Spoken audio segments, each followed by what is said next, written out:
Choose freedom, choose adventure, choose leisure. Hi campers, welcome back to the Choose Leisure Motorhome channel. My name's Dawn and I'm one of the handover technicians down here at Choose Leisure Motorhomes in Canterbury. And today we're going to be showing you how to work and use your whale heating system. So if you want to follow me, we'll go and have a look. So here we are, this is your whale heating control panel. I'm going to demonstrate to you how you go through the water functions and the heating functions. Now before I do that, it's best to know that although your heating and hot water will only work on a combination of gas or electric or one or the other, you do need your 12-volt supply on. Your 12-volt supply will allow signals from this control panel to your heater matrix or to your boiler to send it instructions. So if you're going to go out for the day and you want your heating on, you just need to make sure that your 12-volt supply is on, otherwise it cannot send signals through. So I'm going to start with your heating. So your heating is here, so they're two separate elements. So you've got your heating controls, which you give it a power input. Okay, so I press it once, the panel comes back to life, and then I can go through the functions accordingly. So one little wavy line is 1 kilowatt of electric, which is 4 amps. Next one along is 2 kilowatts of electric, so that's 8 amps. You can even have it up to 3 kilowatts of electric. Now, if you've got your hot water on as well on electric, the likelihood you're going to be able to have it on 3 kilowatts and maybe 2 kilowatts for your water is highly unlikely, because you're going to take over more than what you're allowed to draw in. So, for instance, if you're on a campsite that only allows you to have 10 amps coming into your camper, then you will need to make sure that you change the power accordingly. If we go along, next one, you've got gas, and when it fires up on gas, just to the side here you get a little green flame symbol telling you that it's lit on gas. It's not particularly gas heavy. It fires up the gas and it gets it nice and warm, and then once it gets the temperature it cuts the gas supply, and then it will kick back in again as and when it needs to. If you've got a mixture of gas and electric, it will cut the gas supply and then maintain it on the electric. Okay, so you go through, so you give it a power input. So we're going to go back to say 1 kilowatt. Then you've got the plus and minus buttons, which will allow you to adjust the temperature. So you have a little snowflake, which is basically not quite a tank heater because it's a heating system, but it will just take the stop it from freezing inside. You've got a nighttime temperature, and then you can increase the temperature right the way up. So if you're looking about here, it's probably about 20 degrees. If you keep going right to the end, you're looking at about 30 degrees. Obviously, the more power you give it, the quicker it can get warmer, and it increases the fans as it increases the heat. So it's not blowing out ice cold air straight away. The same goes for your hot water. You have to give it a power input. So you have a little snowflake, which is like a tank heater. Then you have 1 kilowatt, 2 kilowatts, gas only, gas and 1 kilowatt, gas and 2 kilowatts, and then it's all black when it's gone off.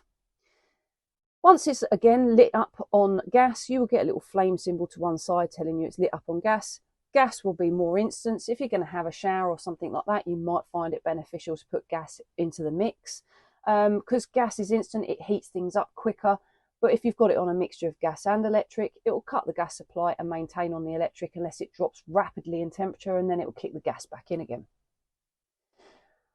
Now, when it comes to the water, you need to make sure you don't have any of these functions, any of these power inputs on at all when you've had your boiler drained down for winter. The actual control panel doesn't know that you don't have any water in your boiler. There's no sensors attached to it. So if you've not got water in your water boiler and it's got power going to it, it's going to try and do it regardless. So always, always, always, as a rule of thumb, make sure you've turned all of the power input off once you've drained down for winter. You can have your heating on separately from your hot water. So you can see at the moment the hot water is off, but I've got the heating on. I've whacked the temperature up, but I've only got 1 kilowatt coming in. It's quite cool in here today. I'm actually out on the pitch. So although I'm plugged into mains, I'd probably give it a bit more wellier, give it a bit more oomph, get more power coming in, and then of course it will heat up quicker. Now with your heating, what's really important is you make sure that you turn the temperature down all the way down before you turn the power input off. And the reason why we say that is because the little heater matrix will overheat if you don't. As soon as you turn the power off, it cuts the fans. And as soon as the fans stop, it can't then vent out any heat that it's been making. So it's always a good rule of thumb to turn your temperature down, wait until you hear the fans stop. Once the fans are stopped, then you can turn your power input off. Once you've got to that stage, then it's safe to turn your 12 volt off. The reason why I bring that up is it's easier to do this just before you travel, because you can turn the temperature down, leave the power input in until once you're ready to go, so you've packed up, then the fans would have stopped. Once you're at that point, you can turn the electric off or the gas off, turn your 12 volt off, put the key in ignition and off you go. It's also worth pointing out that sometimes you get little red exclamation marks coming up next door. So instead of a little green gas symbol, you get an exclamation mark come up. If you get an exclamation mark come up, it's telling you it can't work for whichever reason. It may be that you've cut the power supply and the heating has had to cut out, at which point you have to wait for it to go stone cold.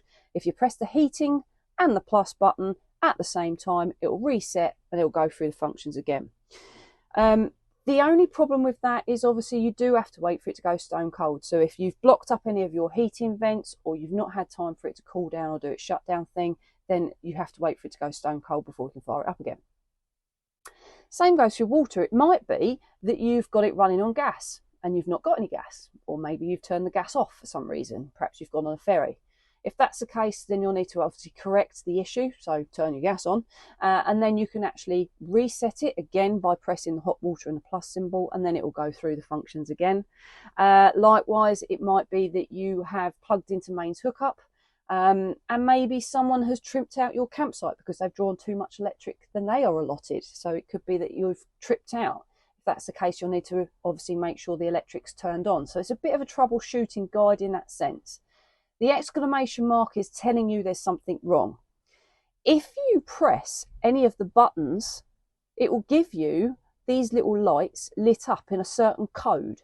If you go to your manual, your whale manual, it will actually tell you what the lights in a certain sequence will mean. And then that will give you an idea as to why you've got a problem and why you've got an exclamation mark. So if it is a case of that you're not plugged into mains, or perhaps someone's tripped out your mains, or you've run out of gas or something like that, it will tell you in those little kind of lines as to what that means, and then you can correct the issue and reset the system. So there we have it. That's your how-to guide on using your whale heating and hot water controls. Hope you found that guide useful. Please don't forget to give us a comment if there's anything extra you would like us to expand on or show you in the future. And don't forget to like and subscribe to the channel so you follow on with all the videos that we're going to be filming next. So that's it from me today. So carry on camping.